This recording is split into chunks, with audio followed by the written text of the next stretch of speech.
Come on. Let's do it. I like the good shit is right there. Yeah, is that what you like, huh? Oh, you think I'll give you the whole fish? Which fish you want? You want the salmon? Probably. Knowing you want the salmon, huh, Kai? Oh, you smacked the camera. Nice. All right, Kai, I'm going to start grinding it up, and you'll have it in less than, 20 minutes. So we're about to get to work. All right, so we're making some raw dog food today.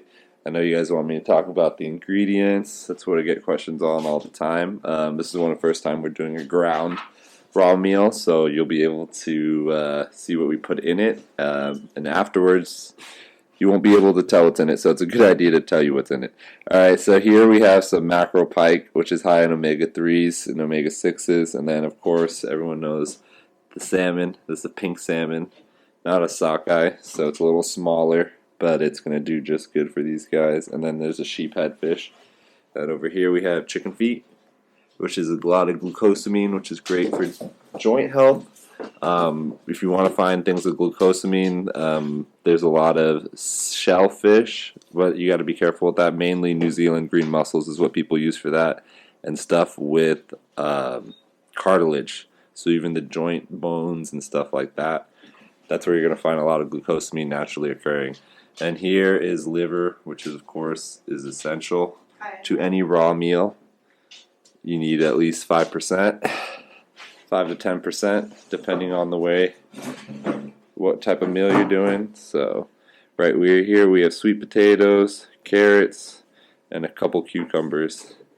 So that's what it is for their veggies. And then here is 7 pounds of chicken. And then we have defrosting over there still. We have some duck gizzards, some more organ, a pig snout, and yeah.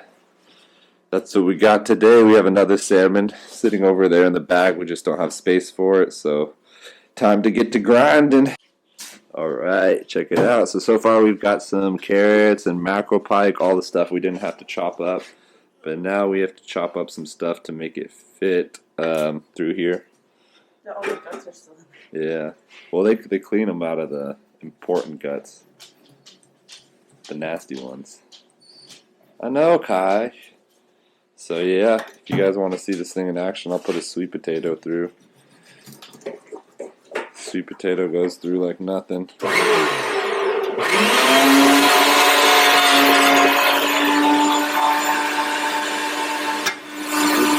That's too big of a piece. Yeah, just do a carrot or something.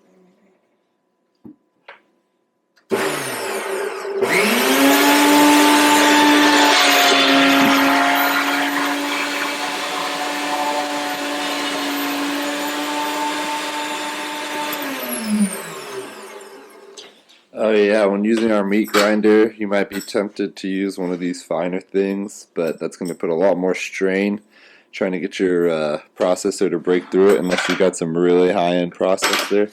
But these chunks on this one are plenty. What happens when you forget the butcher knife? That one's not even that sharp. Here, let me get you. So, another essential tool for any raw feeder who's going to be processing their meats and grinding it or mincing it is a knife sharpening block. This one is the Japanese style. 2 different grits.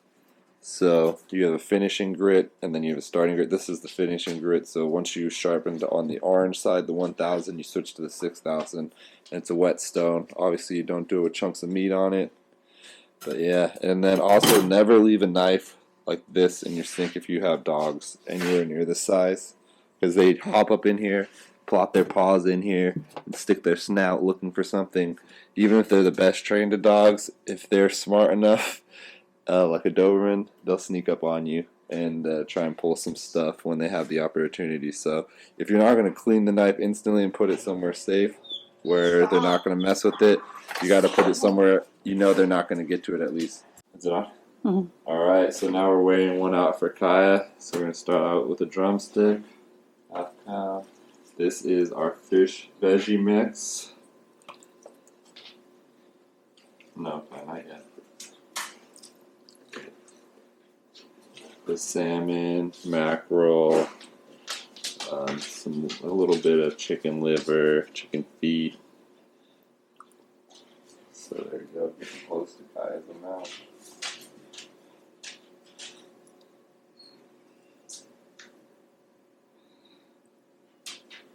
There's duck liver in there.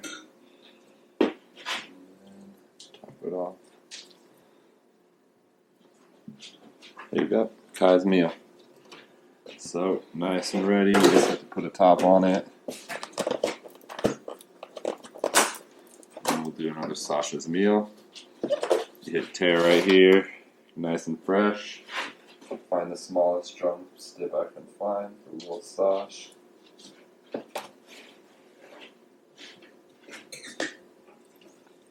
Salmon fish mixture, or salmon veggie mixture. Oh, yeah. 1.1. Sasha needs 1.5 approximately.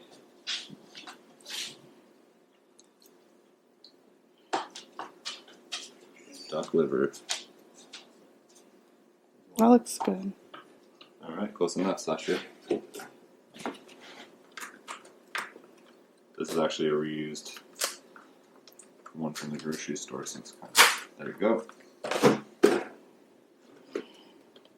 Another reused one. Stay green dog. Are you ready? Got your food right here, but let me grab you some wheatgrass.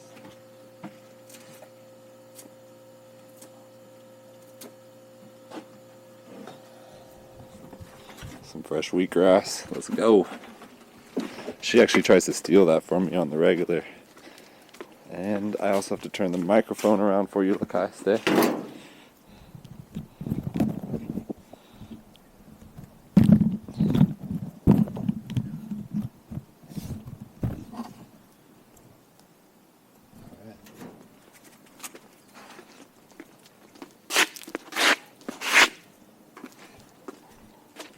Sit, Lakai.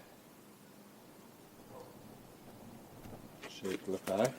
Someone got mad at me because I used my foot to shake with her last time, but it's because I'm carrying two things, the camera and this food. But, you ready? So we have here is our salmon, mackerel pike, sheephead, those are the three fish, and then we used chicken liver, duck gizzards, chicken feet. There's a bunch of great stuff in there for the dogs. Sit Lakai, and we also have CBD, of course. And then here we have a chicken drumstick, bone in. Duck liver pate that we made, obviously not like human style, there's no salt or nothing added, and then an organic egg. You ready, Lakai? Here you go.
You're gonna go cut your nails, man. That's just ridiculous.